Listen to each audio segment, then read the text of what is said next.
Whether you're looking for answers to specific life questions or simply hoping to become the best version of you possible, welcome to the Mental Breakdown and Psychreg podcast, where we offer insight, information, and strategies based upon research and years of practice as psychologists. So sit back, have a listen, and get connected with our hosts, Dr. Berney Wilkinson and Dr. Richard Marshall.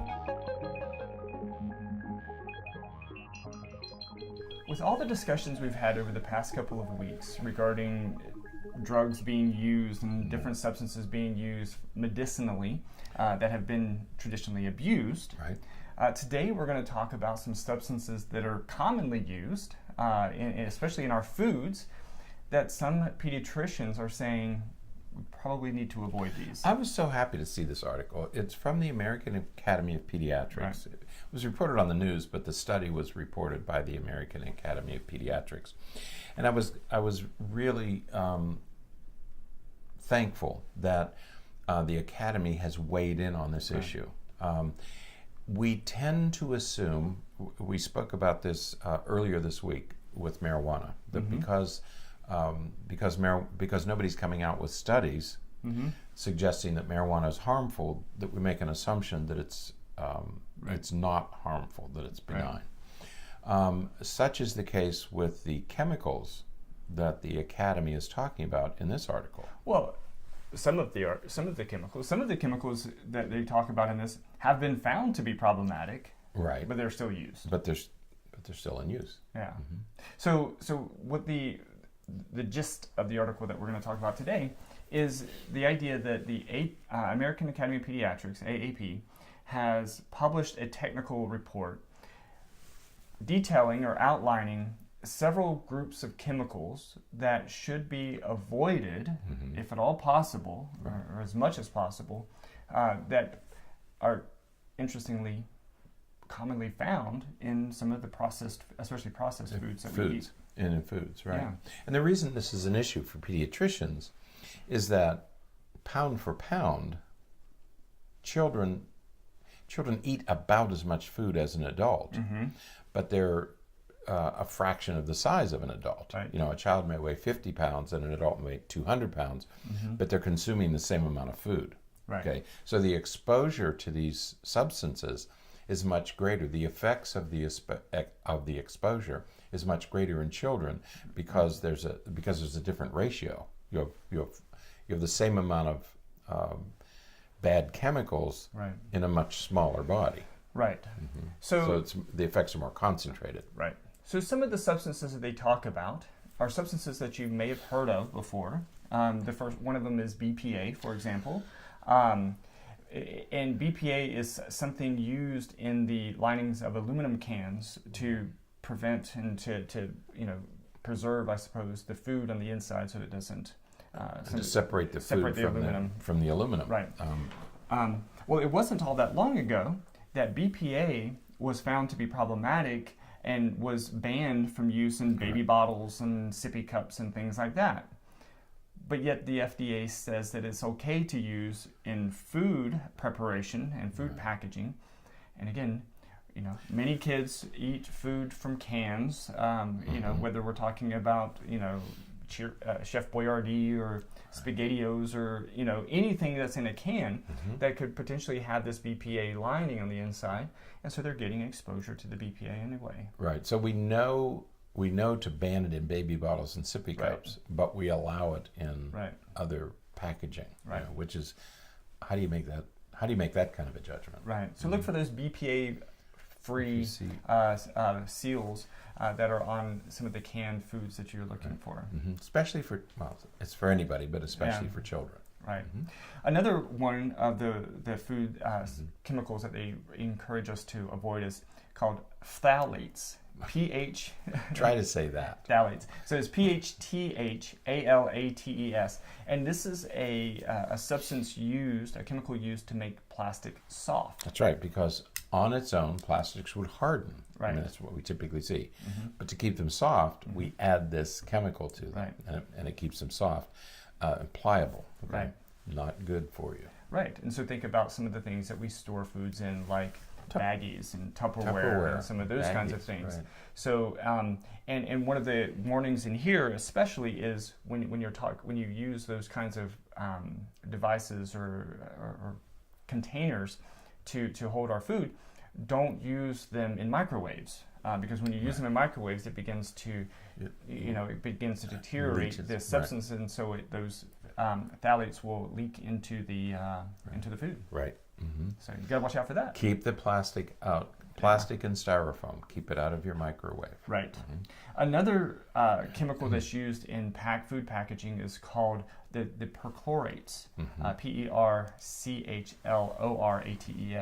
And again, this is something else that's used in packaging to prevent leakage of the different containers, substances into the food. Right. Mm-hmm. So you prevent this, but you create another problem. Yeah. And so it's the wonders of chemistry. I always think of Epcot when we're doing this, because they have the wonders of chemistry. You know, and these chemicals held such promise back in the 50s. We thought we had reached some, because they all these things really came out of World War II. And they were cheap, and they were... Yeah. And they seemed so practical, and so many miraculous advances. Remember Tupperware parties? Yes, yeah. And we hate to talk about Tupperware because it's a neighbor. Right. You know, it's here in Kissimmee. But yeah, Tupperware, you have to be careful with Tupperware. Yeah. You don't want to microwave things that are in Tupperware. You don't want them to sit too long. You don't want the food to sit in them too long, because you're always absorbing these materials. Absolutely. What about the water bottles? People have talked a lot about water bottles. For that reason. And Same thing. Yeah.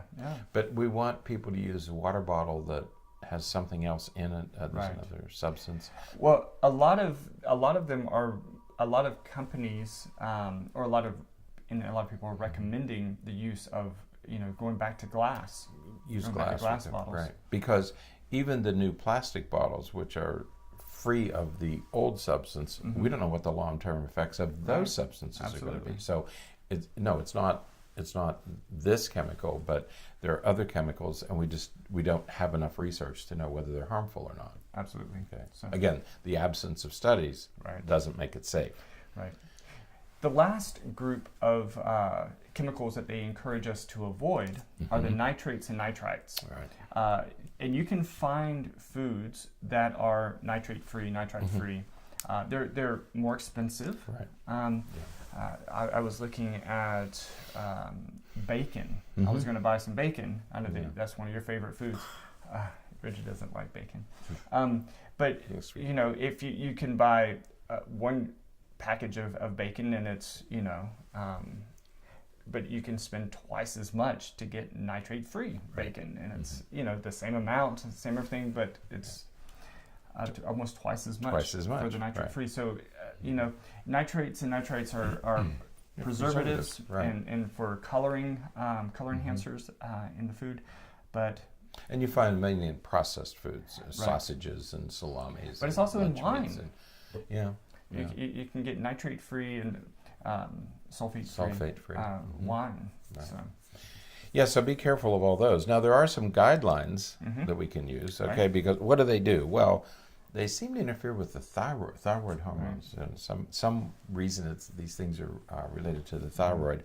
Also, they mimic estrogen.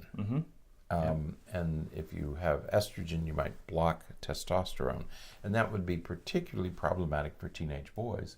Not because their reproductive systems are developing during this 6 or 7 year period following the onset of puberty, and so we don't want to interfere with any of those functions. They also could interfere with brain development, because again, the teenage brain is a developing brain. Lots going on in the brain during those years. And anything that interferes with that functioning would be bad for you. Absolutely. There's also some relationship, they think there's some relationship with obesity, because you interfere with metabolism, that maybe things are getting stored that wouldn't normally be stored. So there are a number of risk factors here. So pediatricians now are putting this into their practice as they talk about growing up, putting plugs in walls and hiding the knives and getting dangerous things out of the reach of children, poisonous plants. So this is one of the things they're going to be adding to their list, is this whole, all these chemicals, particularly the chemicals in plastics. Right. And so the recommendations are reduce your canned food consumption. Right. Especially for children. Don't microwave plastics. Right. Okay. Even my kids tell me that now. Yeah. Increase, and this would be good for a number of reasons. Increase your consumption of fresh foods. Right. Get fresh food, wash them off thoroughly to get rid of all the dirt and chemicals and anything else that might be there that could harm you. So wash everything off, but eat more fresh foods, fruits and vegetables. Avoid processed meats. Anything that comes in a tube is probably processed, right? Or a casing of some type is probably processed, so be careful with that. And I don't know these codes. Sorry the recycling to say. codes. Yes. Yeah. Avoid the materials that are recycled and have the numbers 3, 6, and 7. Right. Right. Yeah, I'm not sure. So that would be printed, I'm assuming, is printed on the container. I would assume so we want to recycle because plastic is very not biodegradable. Right. And so we're recycling plastic, but there are 3, I don't know whether they're ingredients or what they are, but the numbers 3, 6, and 7. So anytime you get a plastic container and it has 3, 6, or 7, I would leave it. Right. Don't bring it home. Yeah, absolutely. Okay? Yeah. So. All right, but check out the article. There's more information in there, and there's some links to different things, so you can read more and get some more information about all of that stuff. I don't like plastic containers to begin with. Glass is a little more dangerous. You can drop it and break it. Stainless steel is okay. Stainless steel.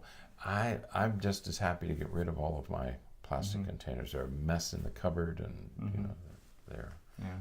So I think after reading this article, I'm going to reconsider all this stuff. Absolutely. All right. Well, that is it for today. Thanks to the Academy. Yeah, thank you.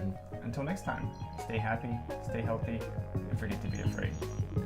Thanks for sharing this episode of the Mental Breakdown and Psychreg podcast. Be sure to check out the show notes for links to follow us on Twitter and subscribe to our YouTube channel, where you will find all of our previous podcasts and much more.